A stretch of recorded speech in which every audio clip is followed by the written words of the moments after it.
Hello and welcome into the KE Report. Chad and Corey here, getting an update from Nick Hodge, co-owner of Digest Publishing and editor of Foundational Profits and Hodge Family Office. And Nick, I always look forward to these monthly interviews with you where we dig into the commodities and resource sector, mix in a little macro, and find out what you're looking at as far as some of the resource stocks. And as far as the commodity sector overall, you've been pretty consistent that you think we're in the beginning stages of a commodity super cycle. And overall, we're seeing most of the commodities playing ball, doing pretty well. In the overall scheme of things, which ones really have your eye right now as an investor? Yeah, I've been saying we're in phase two of a commodity super cycle, and thanks, by the way, for having me. You're really getting into an environment now that's good for commodities. You'll recall that inflation was coming down in 2022 and 2023 from 9% down to closer to 3%. That wasn't really a good environment for commodities. Oil pulled back, copper was stagnant. It just wasn't a good environment over the past couple of years. And that started to change here in late 2023 and early 2024 for a couple of reasons that I've laid out. But worth noting is that essentially the rest of the world, China, Asia, and many countries in Europe are coming out of recession. And so that growth, that GDP growth in those nations, allows for commodities to go higher because, the growth of nations requires commodity inputs. At the same time, inflation has started to tick back up. So you've got a reinflation. You've got oil back at $80. You've got copper now north of 450. And so you've got growth and inflation going up commensurately. That's a really good environment for commodity prices and commodity related stocks to go higher. And that's what you've seen starting back in February with, copper starting to go up and trickling out into other commodities. Well, gold, of course, has been hitting records, and we had a pretty good uranium run in the first phase of the commodity super cycle, and people have been frustrated with that. It's been sideways. That has now decided to break out to the upside from its sideways consolidation. So pretty keen on uranium. I'm pretty keen on copper. I'm pretty keen on gold. And I think that some of these critical elements will be the next ones to move. I mean, lithium was pretty frozen for a while. I see that starting to thaw out a bit. So those are the four commodities I'm probably most heavily weighted in, where I spend most of my time looking. And I think there's lots of options for you to invest in those sort of, commodity sectors in the current environment. Nick, do you think we've seen a change in terms of investor focus, investor sentiment more towards commodities out of typical broad averages? It's been a solid 2 months for commodities, but have you noticed different investors or a broader audience shifting their focus to commodities? Well, for sure. And I'll give you an example. I see Sprott launching new ETFs. They've got a nickel ETF now. But in the past couple of weeks, I've seen new critical metals, critical elements, ETFs pop up. And here's the real answer to your question. I saw this new ETF is out. It's called FANG 2.0. You, of course, will remember the original FANGs. Now they're the Miraculous Seven, but they were the big tech stocks, right? Meta, Netflix, Google, et cetera. Well, this new ETF that's out called FANG 2.0 is fuel, aerospace, agriculture, nuclear, and gold. That's what the FAANG stands for. And its top holdings are things like Cameco and Freeport and Newmont and Chevron, for example. And so I do believe there's been a shift in investor sentiment. I think that, the NASDAQ and tech had a wonderful run, crypto and AI, et cetera. And now you're starting to see a changing in narrative as higher for longer rates, crimp the growth that tech stocks need, that sort of low interest rate environment. And so, back to what I was saying earlier, you're in a good environment for commodities, and Wall Street is reflecting that now by serving up these, new ETFs to cater to that investor demand. At the same time, you've got technical and fundamental indicators being ticked that attract, broad-based or generalist investors. On the technical side, you've got prices being hit by gold, for example, at 2,300, closing monthly and quarterly above 2,200. Copper technically north of 450 at 2-year highs and likely to challenge $5. And then on the fundamental side, you've got, valuations and earnings improving, right? Like look at Newmont's recent earnings. in input costs coming down a little bit, able to drop more money to the bottom line, getting a little bit more efficient. And of course, those higher commodity prices also help the bottom line, which has led to a little bit of mergers and acquisitions with BHP bidding $39 billion for Anglo American, for example. And so you take all those things I just mentioned, those big round numbers technically being hit, better fundamentals and bottom lines for these big international conglomerate miners, and that gets the eyes of Wall Street and more generalist investors, and I do think you're seeing that. Well, Nick, you brought up M&A in that answer, and I'd love to dive into that a little bit more. I've been reviewing M&A deals, and just this year, we've already had a dozen in the gold and silver space, not counting some of the ones we're starting to see in other energy sectors and some of the complementary commodities. So just in gold and silver, to have a dozen M&A deals, there's some big ones, but there's also a lot of these mid-tiers that are now taking over junior companies, and there's also these mergers of equals. Just like to get your thoughts on how you look at M&A in the sector. Do you invest to try to be in companies that are the future takeover candidates? Do you like it when producers are bolting on projects to beef up in mass and scale? Do you like these mergers of equals? What are your thoughts on M&A right now? Yeah, I'm not an M&A expert. I mean, I've seen some M&A deals. I have evaluated them. I think it's important to look at, I'm not a big fan of the word synergies, but, what the synergies are, why is the deal being done? And then, how is the deal being done? You mentioned mergers of equals, but these deals are done in various ways. Some are cash deals, some are a combination of cash and shares, and then some there's concurrent private placements that the company needs to raise money. So that's where I like to dive into the details and see really what the structure of the post entity is going to look like how many shares is this thing going to come out with, and try to get a valuation on it. You mentioned something else there. You said do you try to look for assets that are potential M&A candidates? I think that's more where I spend my time, right? I try to go into, assets that are going to be large enough in a jurisdiction where they're able to be permitted, that a major could, ultimately take some interest, if not an early, 9 or 19% stake. But if not that, then, ultimately wanting to come in and acquire or develop the project. So I certainly look for attributes that majors would be interested in. And I own stocks that have been involved in M&A deals as well that are, like you said, some of them are still open and not closed yet. Last month, I mentioned Revival Gold to you both. It acquired a company that had a deposit called Mercure in Utah. And so they're raising, I think, $6.5-7 million that just closed last week. The market hasn't necessarily liked that deal, right? Because they did raise $7 million. That's dilutive. The share price wasn't necessarily at 52-week lows, but it was kind of close. So, they raised money at low prices. But, once they're able to, move past that financing, get the assets combined and start, again, back to those synergies, figuring out how they're going to explore these, reduce their spend because the assets are close to each other, et cetera. And oh, by the way, it's now the second or third largest, development company by ounces in the ground in the US. So, at some point, people are going to notice. And again, I have a long-term time frame. Like I told you guys, I've been involved in that company since 2017. And so, but when you get up to 6-7 million ounces of gold in the ground in past producing assets that have some infrastructure that have been permitted in the past, at some point, the mid-tiers and the majors are going to start looking at those assets. And that's where my payoff comes in deals like that.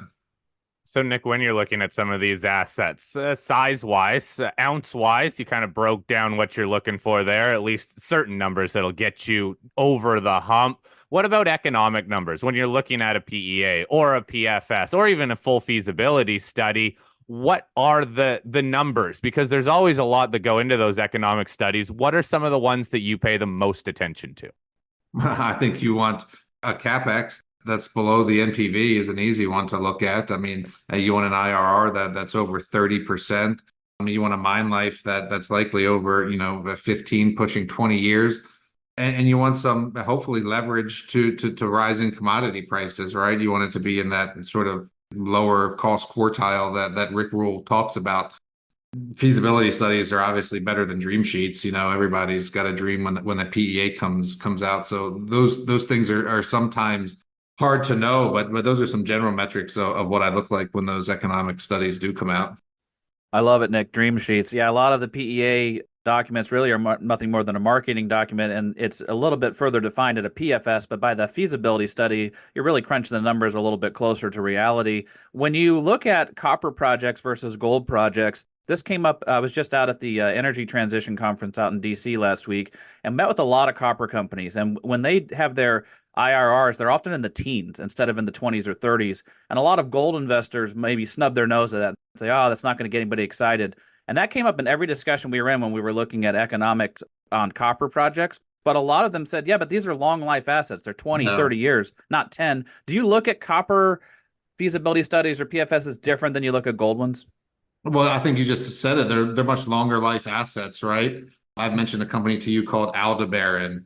This is a large, copper gold porphyry project in Argentina. I mean, billions and billions of pounds of a relatively lower grade copper, but producible copper and millions of ounces of gold. And so, what happens in those instances is they'll end up, selling a stream or a royalty on that gold aspect of the project to help finance the construction of it. So no, I mean, you sort of said it there. The longer life on these bigger projects, once you're getting into copper porphyries, is okay.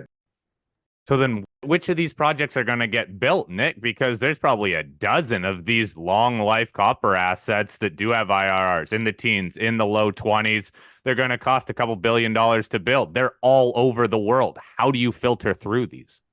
Yeah, I mean, hardly any of them are going to get built, as you guys know. I mean, I've been doing this 15 years. I've only seen a couple of mines built in that time. This stuff takes a long, long time. I think a better question to ask yourself is which of these has the best chance of going up the most in the current and coming, commodity cycle. And that has to do a lot with structure, more so than maybe jurisdiction or economics. And maybe that's not necessarily white hat, but that's what I've learned in my 15, almost going on 20 years of doing this, right? Is that it's not necessarily the stock or the company or the asset that has the best bottom line IRR, lowest capex, but it's the one that has a good structure, who has people who are able to hold stock and not sell once they do get going.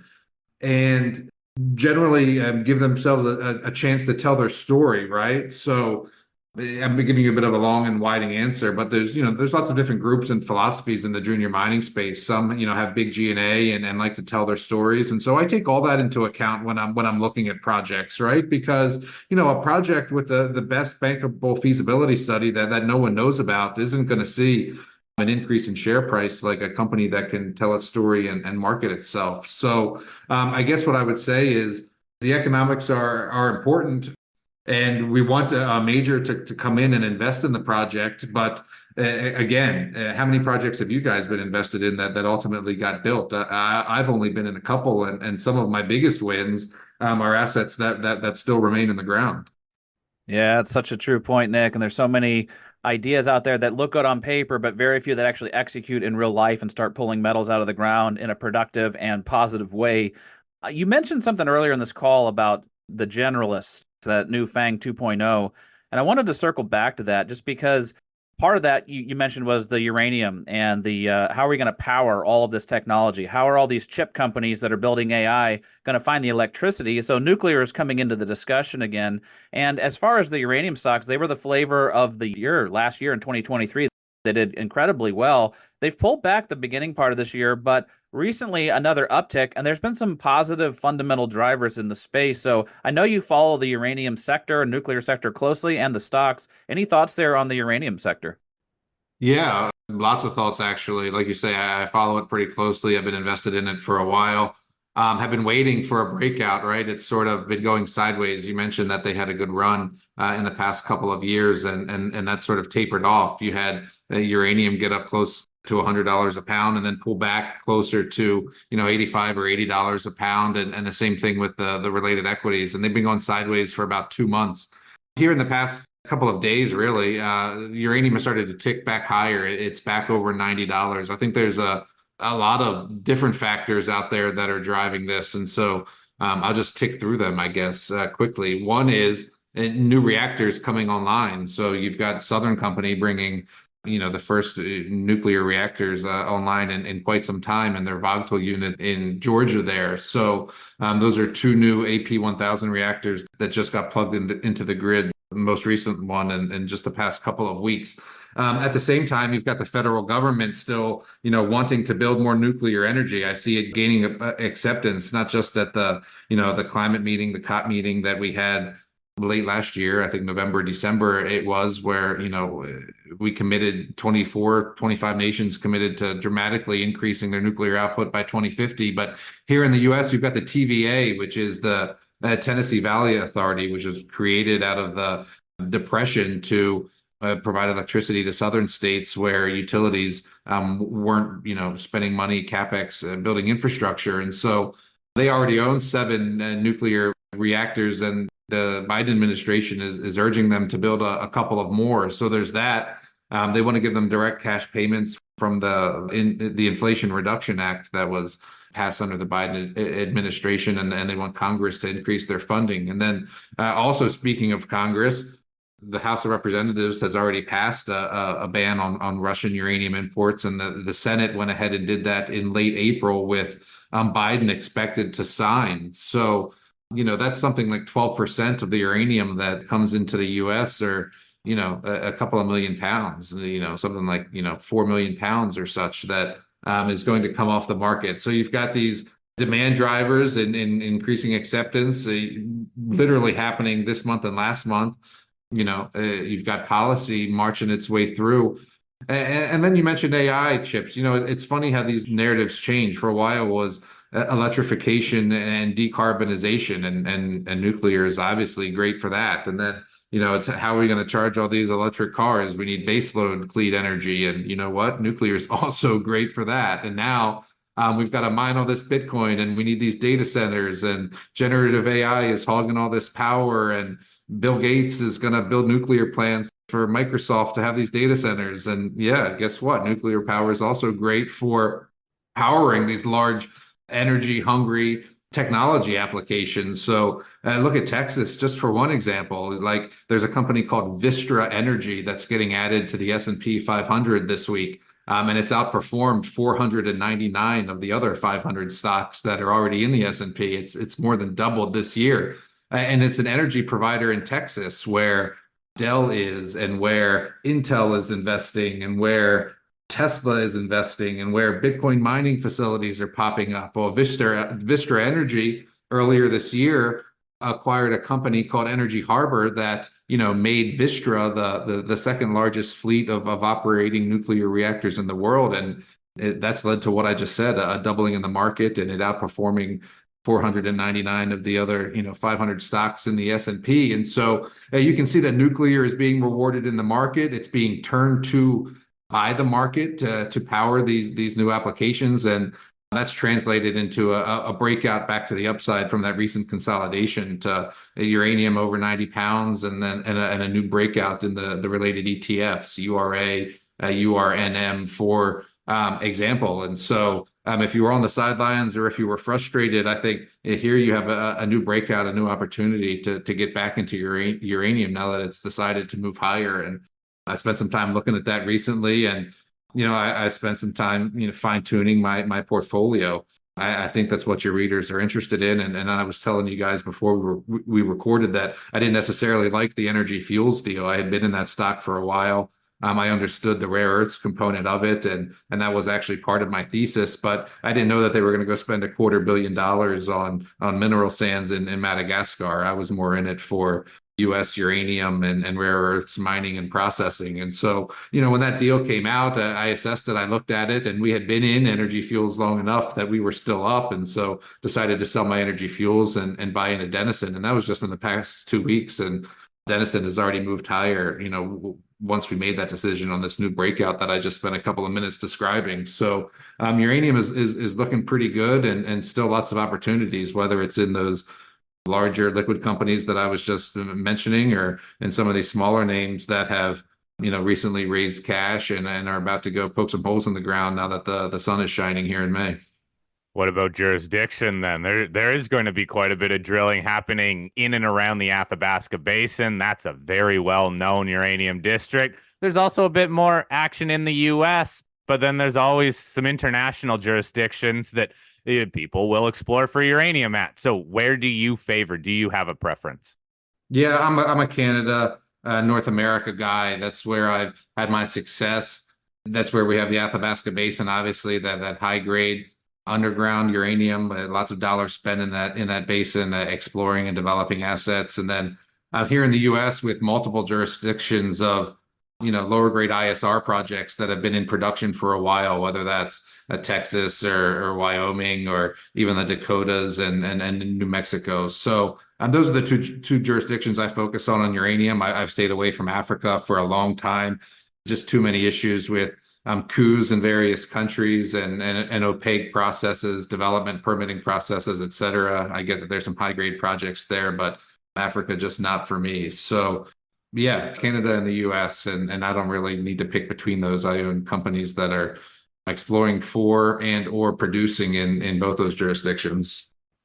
All right, Nick. Well, a lot of good information here. We'll wrap it up there, but a lot of good things going on in the commodity sector. Big focus on some of the uplift in the gold equities lately. Copper still rocking along, and uranium popping up again, maybe having another run here, giving a chance for people that missed the last couple runs to get positioned.